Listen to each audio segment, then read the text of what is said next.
Fuzzy Rabbit. Fuzzy Rabbit had been with his family for as long as he could remember. His overalls were faded, he had a hole in the elbow of his sweater, and his buttons were all odd ones of different sizes. One of the stitches of his mouth had come undone, and he couldn't even smile. His little girl, Ellen, kept telling him to cheer up. He tried, but he felt lonely and down in the dumps. He remembered the old days when Ellen used to take him to school in her knapsack. That was interesting. He liked learning things. He liked the other children.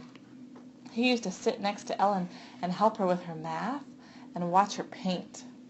But recently Ellen had started leaving him at home with the other toys.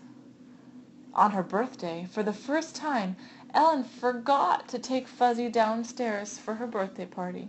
He could hear the children in the front rooms dancing to music and playing games. He sighed. He felt a bit left out. He decided to go and have a little peek, so he climbed off the bed and tiptoed out to the landing. He lowered himself down the stairs and pushed his head between the banister rails. He could see Ellen opening her presents. There were pieces of wrapping paper and bits of ribbon and cards and envelopes all over the floor. Fuzzy had never seen so many presents. There were cries of delight as Ellen opened a box and took out a pink doll with curly hair and shiny black eyes. Fuzzy thought that she looked like a perfectly ordinary sort of doll. Ellen was excitedly opening up her next present. Inside was a feathery old owl wearing a pair of spectacles. Ellen showed him off to her friends. Fuzzy couldn't see what all the fuss was about. Ellen's mother started to light the candles on the cake.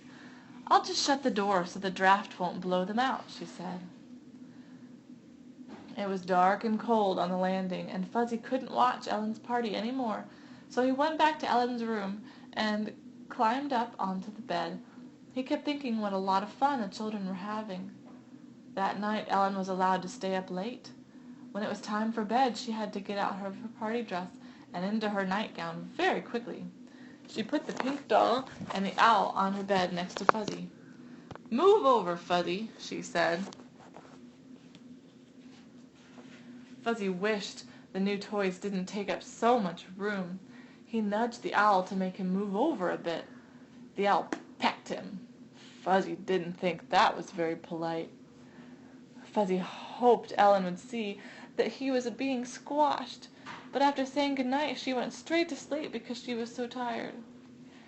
"Excuse me," he whispered to the pink doll, "but I need a bit more space." She pretended not to hear him. Fuzzy gave her a push, but she pushed him back, and Fuzzy fell over the side and rolled under the bed. It was very cold on the floor all night, but what was worse, nobody noticed that he was missing in the morning. He lay there sadly all day, sneezing in the dust. Nobody heard him. Fuzzy wondered if Ellen would remember when she came home from school.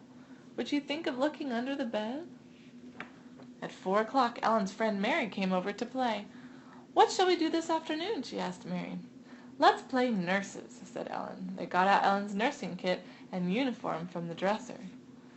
The girls put all the toys into the hospital, but Ellen wasn't happy. Something wasn't right. Something was missing. "Where's Fuzzy?" she said. The girls searched in the closet, behind the curtains, under the bed covers. "He's lost," said Mary. "He must be hiding," said Ellen. She looked under the bed. "Fuzzy, what are you doing down there? You're all dusty." Ellen picked Fuzzy up and gave him a hug. Ellen was surprised at how thin he'd become. "I remember when Mommy first made you. You were so cuddly and cheerful and bright," she said. She looked at Fuzzy and noticed that the fuzzy wool on his face had worn away and he was losing some of his stuffing. "Look," she whispered to Mary. "I could take him home with me and make him better," said Mary. "I'd swap my kaleidoscope for him," she added. Fuzzy was suddenly very frightened. Mary was quite a nice little girl, but he didn't want to go and live at her house. What would Ellen say? Ellen didn't need time to think. She answered right away. "I wouldn't swap Fuzzy for anything. She's always been my best friend. I can make him better." Fuzzy felt happy through and through. Mary took his temperature and made charts for all the other patients. while Ellen threaded the needle for operation. She got the syringe out of her nursing kit and gave Fuzzy an injection. "It won't hurt now," she told him. Ellen pushed all of his stuffing back in and sewed him up. "All over now," she said. She also put another stitch in his lip so that he could smile again. Ellen and Fuzzy smiled at each other. Ellen fussed over Fuzzy while Mary gave the owl some medicine and tied a bandage around the pink doll's arm. "What are their names?" asked Mary. "They haven't got names yet," said Ellen. Fuzzy looked across at the new toys sitting in the old cradle. He thought how horrible it would be to not have a name. "What are you going to call them?" asked Mary.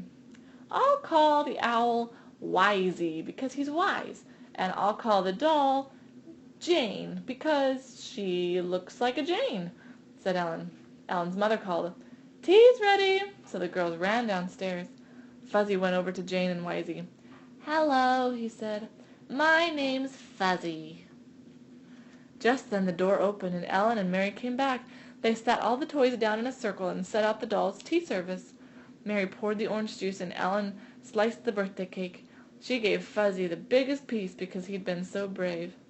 "It's nice to have friends," thought Fuzzy, smiling.